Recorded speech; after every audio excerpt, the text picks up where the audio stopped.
Bem, chegou a hora da gente pesquisar soluções. Eu vou pedir para a Sueli de imediato o que é que a sociedade tem feito brasileira de matemática no sentido de melhorar esse ensino, ou seja, quais são as sugestões, quais são os contatos no nível de MEC, o que é que vocês têm feito? Bom, inicialmente a Sociedade Brasileira de Matemática foi entender completamente qual é o problema de ensino e para entender nós fomos diretamente, eu viajei bastante o país, conversei com os professores para entender o que se passava. Porque é muito comum dizer que o problema é salarial. Esse é um dos problemas. Se nós aumentarmos os salários dos professores, por exemplo, poder multiplicar por 10, que alguns até merecem, nós vamos melhorar... Boa matemática. Nós vamos melhorar o ensino daqui a uns 20 anos. Né? Mas existe toda uma geração no momento que está nas escolas, né, e que não está sendo atendida.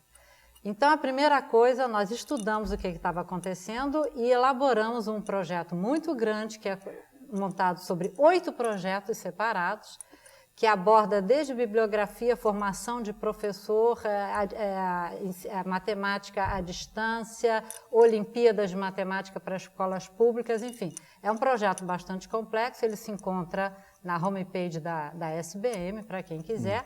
E se quiser, pode dar o endereço. É www.sbm.org.br.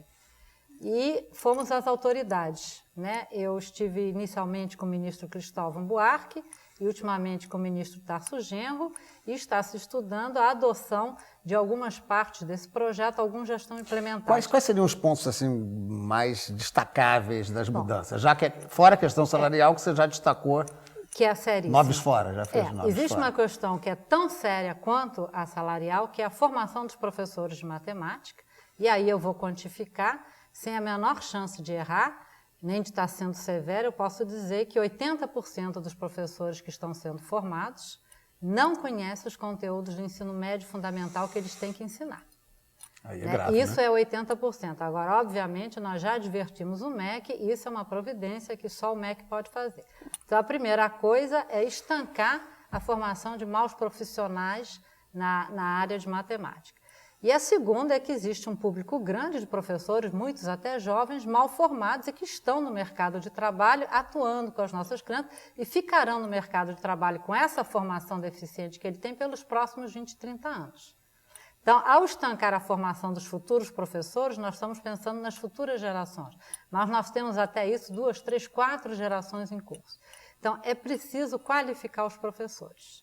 Agora, para que eles queiram ser, que eles tenham vontade de ser qualificados, e muitos querem, eles têm atendido com entusiasmo o chamamento para a qualificação, é preciso também valorizá-los, é preciso que eles tenham um objetivo, que à medida que eles se qualificarem melhor, eles serão mais valorizados, não só financeiramente, mas socialmente o professor precisa ser valorizado.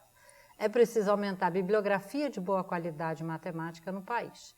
E é preciso despertar a vontade do jovem de aprender matemática, e esse papel, quem está fazendo são as Olimpíadas de Matemática, que já vem funcionando há 20 e poucos anos no país. O Luciano é um dos membros do comitê, mas agora nos lançamos a um grande desafio, que é a Olimpíada de Matemática nas escolas públicas. O Ceará saiu na frente, aliás, o Ceará é o campeoníssimo de todas as Olimpíadas de Matemática, é importante dizer isso. Não é só piada, né? Não, isso é a pura verdade. Não, é porque o Ceará é a terra dos cômicos e tal, por isso que eu falei da piada, não era brincando, não. E está fazendo a Olimpíada para a escola pública para 200 mil crianças de escola pública, o que mostra que isso é possível, com o apoio da SBM, com o apoio do MEC e do MCT. E também dentro do MCT, da Secretaria de Inclusão Social, nós estamos tendo apoio para estender a Olimpíadas às escolas públicas. Deixa eu aproveitar essa questão da quantificação e perguntar a Luiz como quantificar. No governo anterior, você chegou a participar de um trabalho de análise do ensino. A sua avaliação piorou? Estava melhorando? Que números você tem? Já que é matemática, eu quero números. Eu tive o prazer de participar na Fundação Getúlio Vargas, um grupo de professores também da PUC e de outros lugares, sobre estudos da análise do SAEB, né, do Sistema de Avaliação do Ensino Básico. Né. E tem duas notícias, uma boa e uma ruim. Né. A boa é que nós não pioramos muito pouco e quase nada, tendo em vista a imensa incremento do número de alunos que começou a ser coberto pelas redes tanto de ensino básico quanto ensino médio. A má notícia é que os números de anterior já eram muito ruins, então não caiu muito de números. Não é uma grande não notícia. É uma grande notícia. Enfim, mas realmente no segundo grau, por exemplo, se esperava que caísse muito a qualidade do ensino, ele praticamente ficou estável. E se dobrou praticamente o número de crianças no ensino médio. No ensino básico, também houve alguma queda, mas principalmente localizada em estados do Nordeste, que não estavam preparados para a municipalização que houve do ensino básico, que eu acho que foi um erro, principalmente em municípios mais pobres, terem a tarefa de ampliar muito a cobertura de ensino. Agora, outro estudo interessante também que nós fizemos, e outras pessoas também já tinham feito, é ver assim, que bate mais ou menos com os estudos internacionais, em certa medida, que tem muito pouco que se possa fazer, embora exista algum espaço em termos de qualidade de professores, mas o efeito escola é limitado, ele vai até um certo ponto.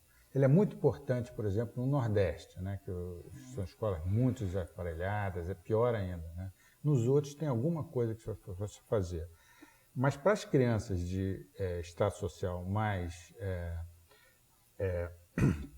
desfavorecidos, é muito difícil regularizar o ensino depois de um certo tempo. É muito importante melhorar o ensino antes da criança entrar até no ensino primário, no chamado pré-escola, no ensino educação infantil.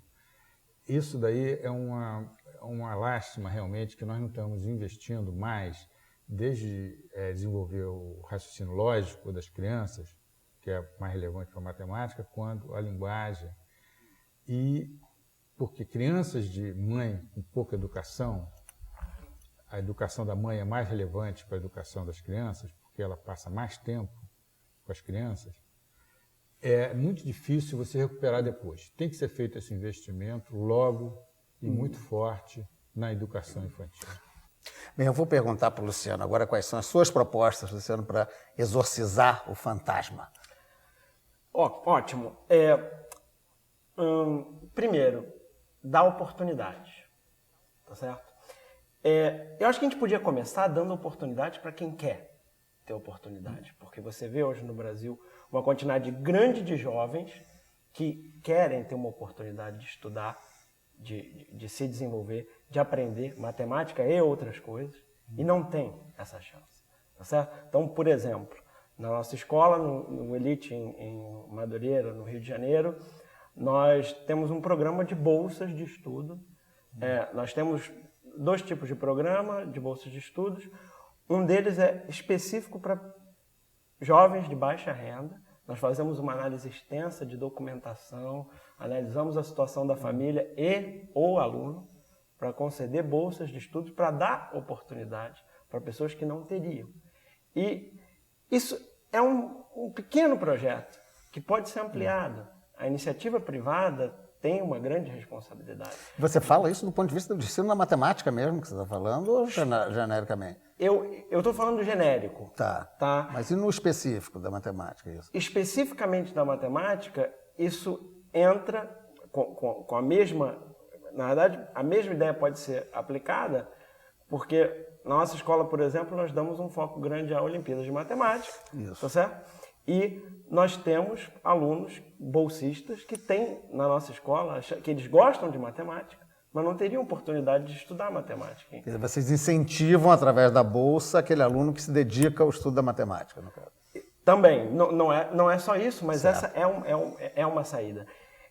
Dar oportunidade para quem quer ter essa oportunidade, né, e gerar projetos como esse, de iniciativa privada. É importantíssimo melhorar o ensino público, mas a iniciativa privada tomando ações, as próprias ações da iniciativa privada vão imediatamente auxiliar o ensino público. Já estamos chegando perto do fim, Menga. Sim. Quais são as suas sugestões? Estamos correndo, porque eu vou insistir na formação de professores. Claro que de modo geral, não só para matemática, mas também para matemática. Eu queria ressaltar um pouquinho o que o Aloysio disse, que se a gente começar com a educação infantil, dando essas qualidades básicas do futuro cidadão, já pequeno cidadão, eles vão ser armados, esses cidadãos, para enfrentarem tudo o que vier depois, matemática, física, química, linguagens e tudo. Bem, formação de professores. Eu acho importante ressaltar que essa formação está hoje em dia bastante depauperada. Antigamente o nosso professor de educação básica era muitíssimo eficiente e muito respeitado e tinha um salário digno e tinha uma profissão digna. Bons tempos. A profissão de professor continua uma profissão muito válida. Hoje, num tempo de desemprego, não é desprezível o que se pode conseguir para a sobrevivência, para a aceitação na sociedade, trabalhando como matemático, como professor de matemática. Mas eu queria insistir, aproveitar esta oportunidade, para chamar a atenção das nossas universidades, que consideram sempre a pesquisa como a moeda de ouro para a carreira docente, para o progresso, para a evolução e consideração dos professores, quando o ensino e a formação de professores ocupa sempre um segundo ou terceiro lugar.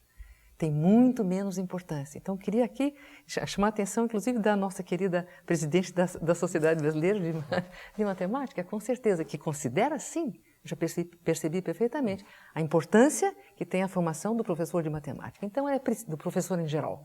Seria preciso que os nossos queridos professores das áreas científicas, aí também a matemática se coloca, se interessassem mais nas grandes universidades para a formação do professor de matemática.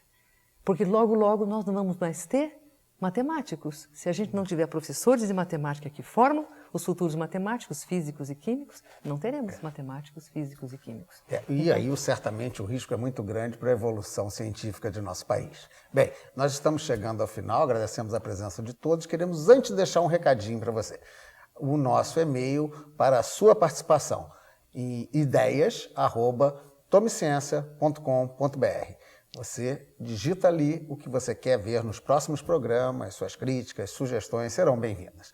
Eu agradeço a atenção de vocês, dos nossos convidados, e até o próximo programa.